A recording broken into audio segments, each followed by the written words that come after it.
नमस्ते और स्वागत है नोकिया की इस कमाल की कहानी में। आज हम बात करेंगे एक ऐसे ब्रांड की जो शायद हम में से बहुत से लोगों का पहला फोन था। एक ऐसा नाम जो एक जमाने में टेक्नोलॉजी की दुनिया पर राज करता था और फिर जैसे कहीं खो ही गया।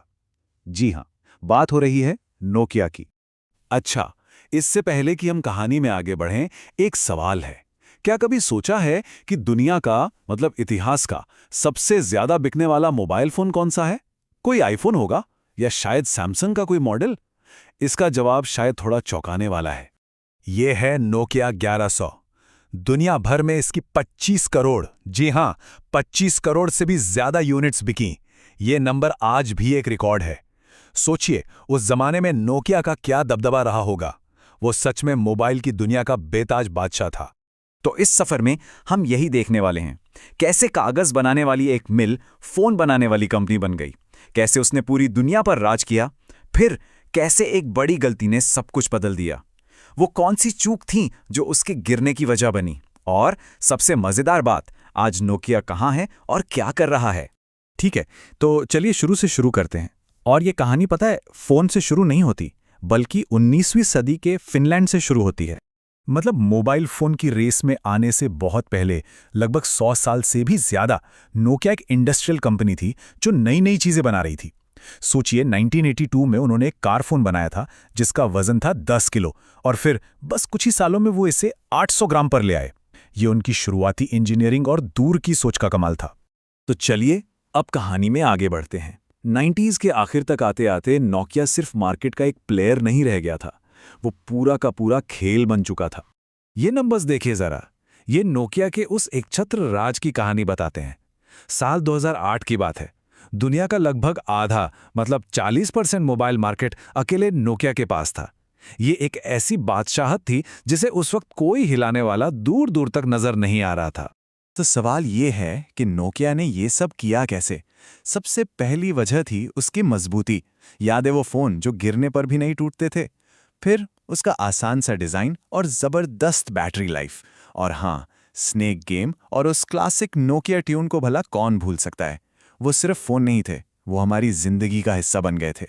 उनका जो मशहूर स्लोगन था ना, कनेक्टिंग पीपल, वो सिर्फ एक मार्केटिंग लाइन नहीं थी। ये उनके मिशन को दिखाता था। टेक्नोलॉजी को इंसानों के लिए आसान बनाना, सबके लिए उपलब्ध कराना। और वो सच में लोगों को जोड़ रहे थे एक दूसरे से।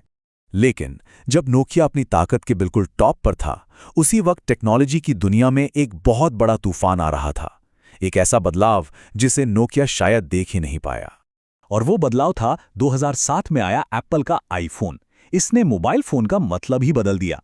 अब फोन सिर्फ कॉल करने की मशीन नहीं रहा, बल्कि हमारी जेब में रखा एक कंप्यूटर बन गया। पूरा फोकस हार्डवेयर की मजबूती से हटकर सॉफ्टवेयर और ऐप्स पर चला गया, और बस यहीं से नोकिया की उल्टी गिनती शुरू हो गई। दिक्कत यह थी कि नोकिया अपने पुराने सिम्बियन ऑपरेटिंग सिस्टम पर ही अड़ा रहा, जबकि बाकी दुनिया गूगल के एंड्रॉयड की तरफ भाग रही थी।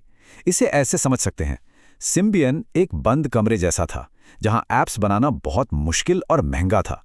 वहीं दूसरी तरफ एंड्रॉयड एक खुले मैदान की तरह था जहां कोई भी आके आसानी से ऐप्स बना सकता था। नतीजा क्या हुआ? एंड्रॉयड पर हजारों मजेदार ऐप्स आ गए और नोकिया के फोन बहुत पीछे रह गए।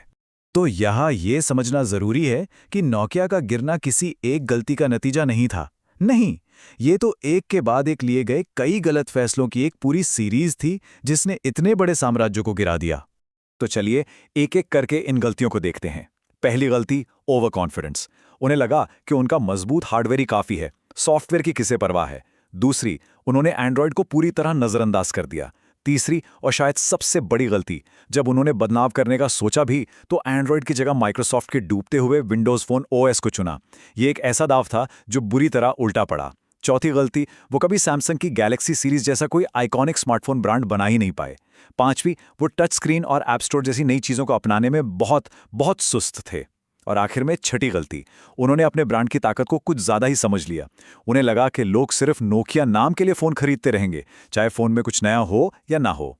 और फिर साल 2013 में माइक्रोसॉफ्ट ने नोकिया के मोबाइल फोन बिजनेस को $7 बिलियन से भी ज्यादा में खरीद लिया। बाद में माइक्रोसॉफ्ट के सीईओ ने खुद माना कि ये एक गलती थी।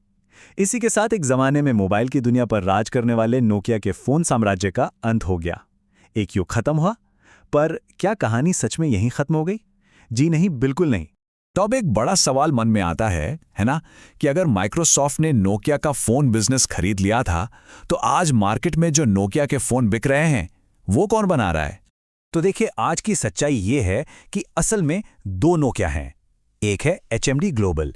ये एक फिनिश कंपनी है जिसे नोकिया के ही पुराने कर्मचारियों ने बनाया है। यही वो कंपनी है जो हमें बाजार में दिखने वाले नोकिया के एंड्रॉयड फोन बनाकर बेचती है। और दूसरी है असली ओरिजिनल नोकिया कॉर्पोरेशन। ये अब एक B2B यानी बिजनेस टू बिजनेस कंपनी बन चुकी है।